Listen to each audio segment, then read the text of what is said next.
Esta porta com um arco que está na nossa frente, a porta de São Sebastião, era uma das entradas da vila de Setúbal. Portanto, era aqui que a vila acabava. Hoje fica rigorosamente no centro da cidade. Há a ideia de que Setúbal é uma cidade muito antiga, que vinha do tempo dos romanos. Estão a ver aqueles buracos ali. Era realmente uma fábrica de preparação de garum, uma conserva de peixe. Havia realmente aqui uma cidade romana de certa importância, que era Setóbriga, mas isso não quer dizer que Setóbriga seja Setúbal. Essa cidade morreu completamente.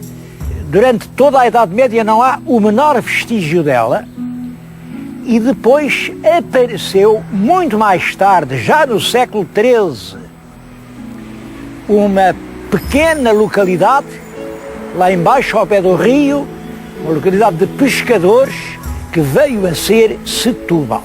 Portanto, Setúbal é uma terra que, pode-se dizer, nasce no século XIII.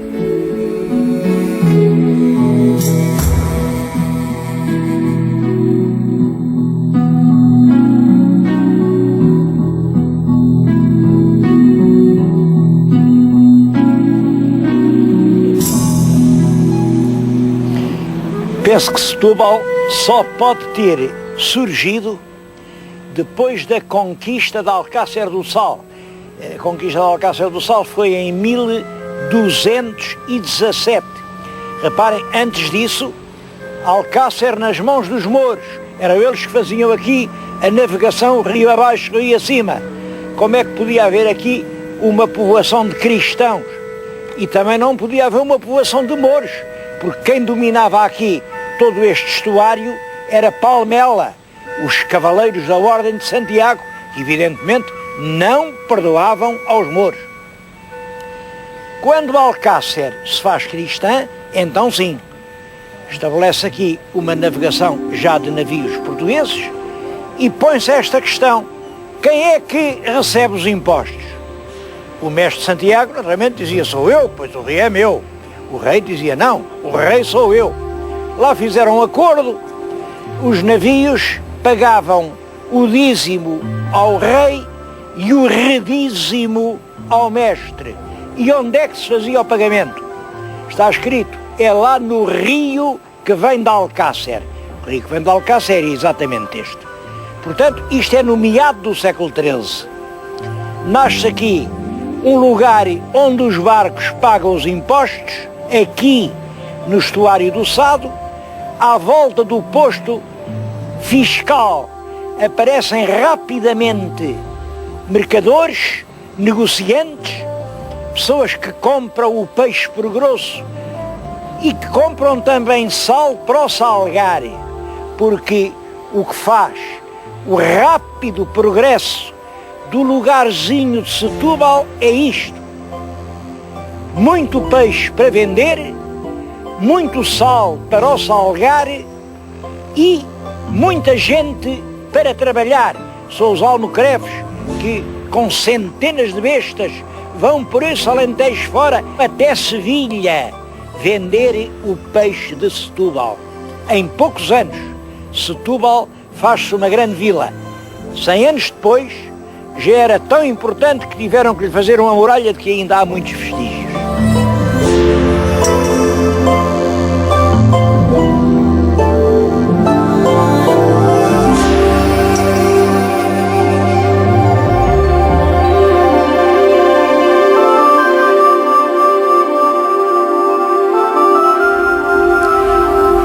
Uma das memórias dramáticas de Setúbal liga-se ao rei Dom João II, como sabem, o príncipe perfeito.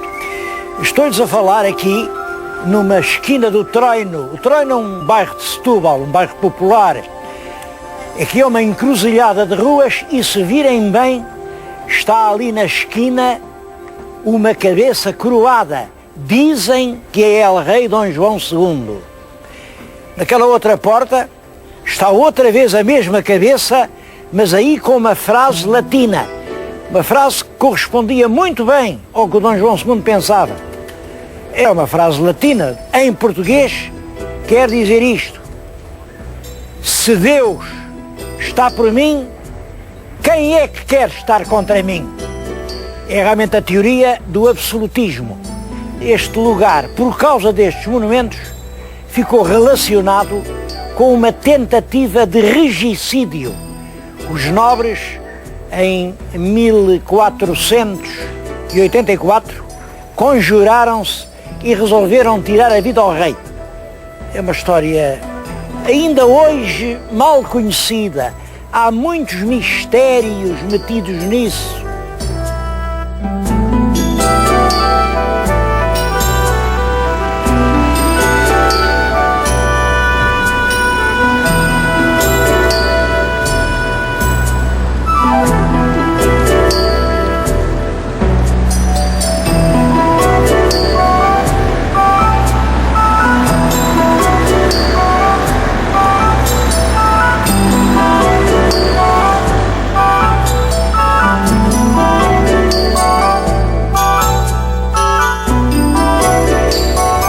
Com a morte do Dom Diogo, Duque de Viseu, está ligado este monumento que é hoje o mais ilustre monumento de Setúbal. É a igreja do antigo Convento de Jesus. E está ligado por isto. É que o Duque de Viseu tinha um irmão, Dom Manuel, e o irmão tinha uma ama, era a Justa Rodrigues Pereira.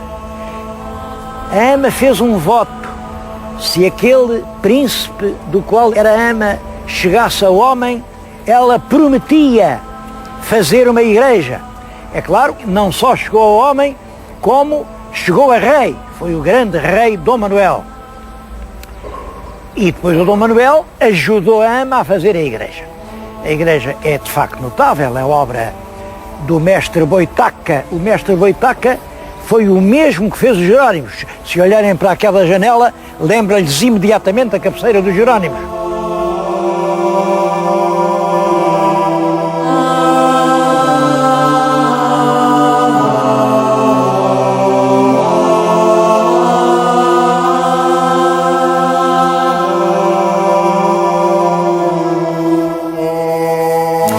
Como podem calcular, o Dom Manuel, quando se viu rei, protegeu muito este convento, que estava exatamente a celebrar o facto dele ter podido escapar. Um dos primeiros atos de Dom Manuel, é de 1496, portanto é praticamente durante o reinado, foi oferecer aqui ao convento aqueles sinos, ainda são os mesmos, e muitas coisas que permitiram ao convento encher-se de tesouros artísticos. Até hoje chegou uma coleção de quadros extraordinária. Gostava de chamar a atenção particularmente para um quadro. Tem aqui 3 santas, é a Santa Clara, a Santa Inês e a Santa Coleta. A Santa Clara era uma grande admiradora do São Francisco de Assis, que era amiga pessoal, e teve um grande desgosto por não poder sair do convento, mas contou ela, e está escrito escritos do tempo dela, portanto do século XIII, que ela mesmo sem sair da cela, às horas do funeral, fixava uma parede branca que havia diante dela e viu, cena após cena, todo o grande e comovido funeral do São Francisco de Assis. Por causa desse episódio, Santa Clara foi eleita a padroeira da televisão de todo o mundo.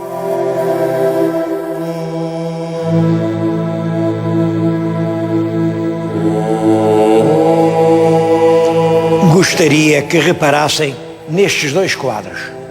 É um quadro flamengo, atribuído, não sei se bem se mal, ao grande pintor flamengo Quintino de Médicis. Este é um quadro português, fazia parte do retábulo aqui da Igreja de Jesus. Como podem ver, eles são muito parecidos. O português é mais moderno, umas dezenas de anos, e portanto é uma cópia do outro. Mas reparem que é uma cópia que altera completamente as coisas. Reparem nos rostos, reparem nos volumes. Isto é a mesma cena numa versão portuguesa. o outro acena numa versão flamenga. Todos temos os nossos mestres, mas todos acrescentamos alguma coisa ao que eles nos ensinaram. É a conclusão que se pode tirar da observação deste grande retábulo da igreja do convento de São Jesus de Setúbal. Por isso é uma peça preciosa na história da cultura portuguesa. São as nossas joias de família, são tesouros de todos nós. Não as deixem perder.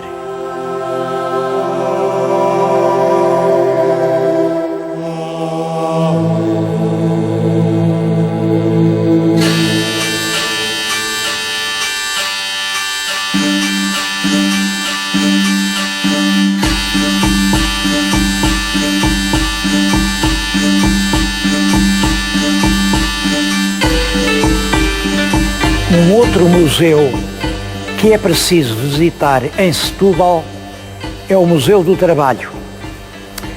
Este museu é mantido pela Câmara Municipal. Eu acho importante que se tenha feito em Setúbal o Museu do Trabalho porque vem revelar o trabalho dos setubalenses em muitas áreas. As conservas marcam o grande surto de Setúbal em frente no século XX. É particularmente entre as guerras, a sardinha na lata é preciso para as rações dos soldados e nessa altura Setúbal progride muito. Hoje esse período da sardinha passou, mas é recordado aqui nesta sala. O museu tem o nome do Michel Jacobetti. Era da Córcega, a ilha da Córcega pertence à França, portanto pode dizer que era francês. E eu acho que ninguém fez tanto por valorizar o trabalho e o esforço dos portugueses como Jacobetti. Foi com toda a justiça que lhe deram o nome deste museu.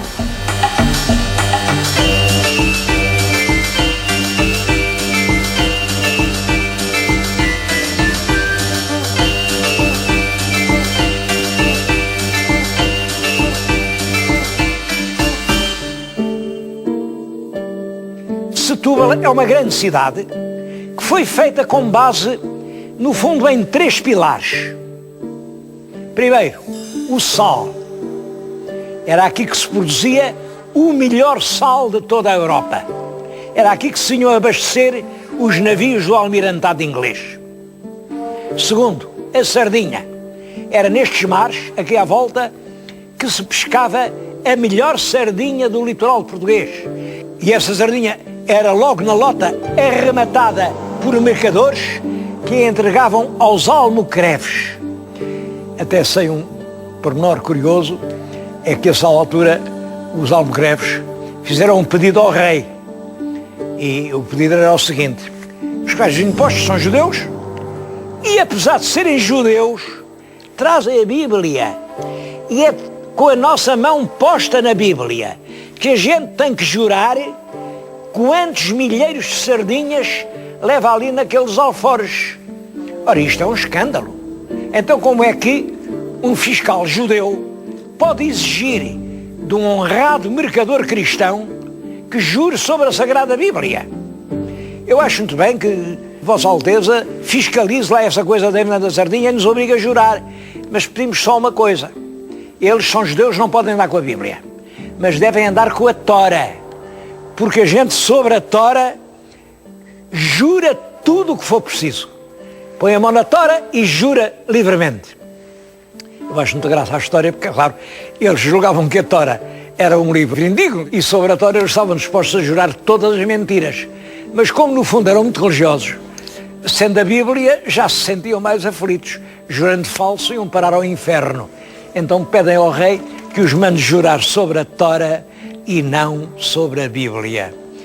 Estou-lhes a contar isto porque agora em Portugal fala-se muito em impostos e também muitas vezes ouço pessoas que, no fundo, o que estão a pedir ao governo é que os faça jurar sobre a Tora e não sobre a Bíblia.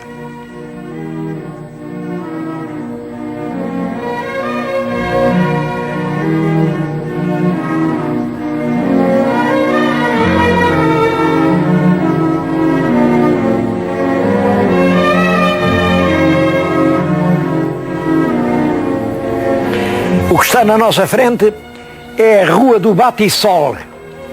É uma rua castiça, antiga, no centro da velha Setúbal.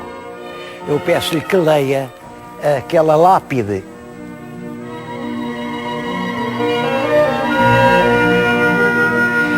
Um poeta que o povo português considerou um dos maiores poetas que desde sempre houve em Portugal. E que os eruditos hesitam muito e cada um diz sua coisa, não estão de acordo quanto ao merecimento do poeta. O nome dele, já sabem, é o Bocage. Este é um soneto que ele fez, escrevendo-se a si mesmo. Tem algumas frases que não são simples. Por exemplo, logo na segunda quadra do soneto, ele diz que bebe por níveas mãos. Níveas mãos são mãos brancas, claro. Por taça escura, é uma taça venenosa. De zelos infernais, letal veneno. Isto é lá em linguagem dos poetas do tempo. O letal veneno é o ciúme. Também depois, num terceto, ele diz devoto incensador de 1000 deidades. Deidades quer dizer divindades. Portanto, de 1000 deusas. O retrato que ele faz é o seguinte. Magro, de olhos azuis, carão moreno, bem servido de pés, mião na altura, triste na fachada e o mesmo na figura, nariz alto no meio e não pequeno, incapaz de assistir num só terreno e mais propenso ao furor do que à ternura, bebendo em níveas mãos, por taça escura, de zelos infernais, letal veneno, devoto incensador de 1000 deidades, digo, moças 1000, num só momento, e somente no altar amando os frades, eis Bocage, em quem luz algum talento. Saíram dele mesmo estas verdades, num dia em que se achou mais pachorrento.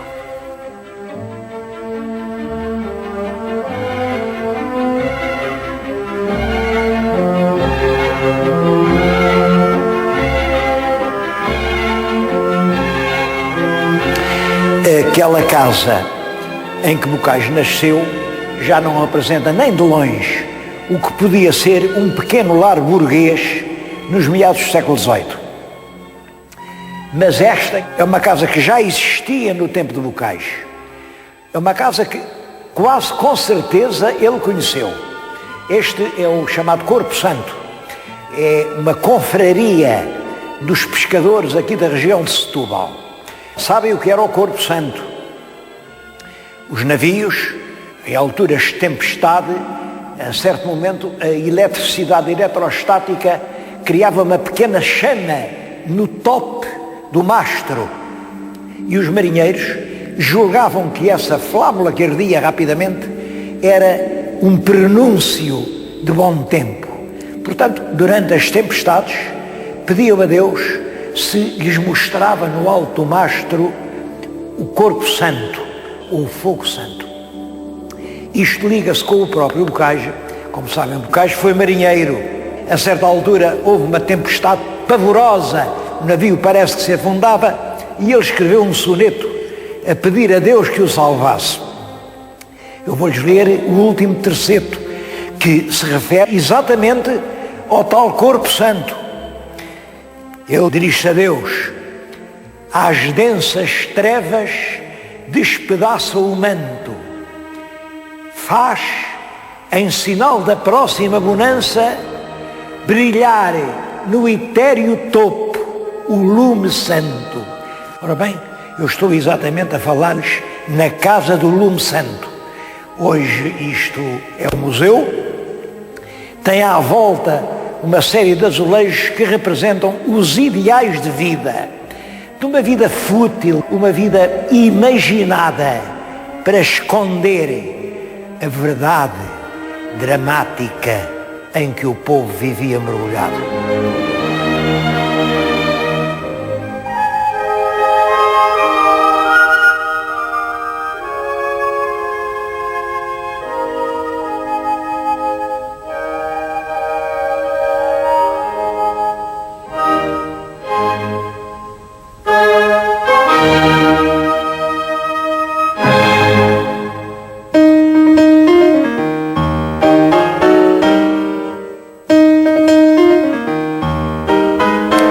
Aqui a Barra do Sado teve sempre importância histórica e militar.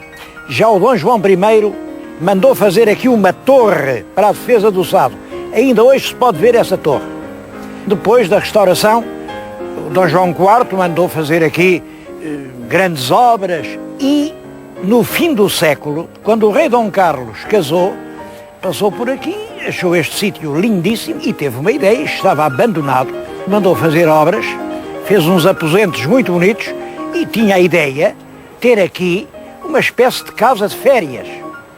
Simplesmente, já nessa altura, a cidade de Setúbal era fortemente republicana, houve uma reação enorme e não concordaram que o rei utilizasse uma velha fortaleza para fazer uma casa para seu próprio recreio. A oposição foi de tal ordem que o rei cedeu com bom senso e é a própria rainha que tem uma ideia. A casa, em vez de ficar para nós, vai ficar para os jovens doentes tuberculosos. Foi o primeiro sanatório para as doenças pulmonares que abriu em Portugal. Isto aconteceu em 1900. Ainda hoje aqui no sanatório conservam e fazem muito bem os aposentos que o rei tinha preparado à volta. Depois foi-se ampliando um sanatório muito grande que ainda hoje tem um papel extremamente importante.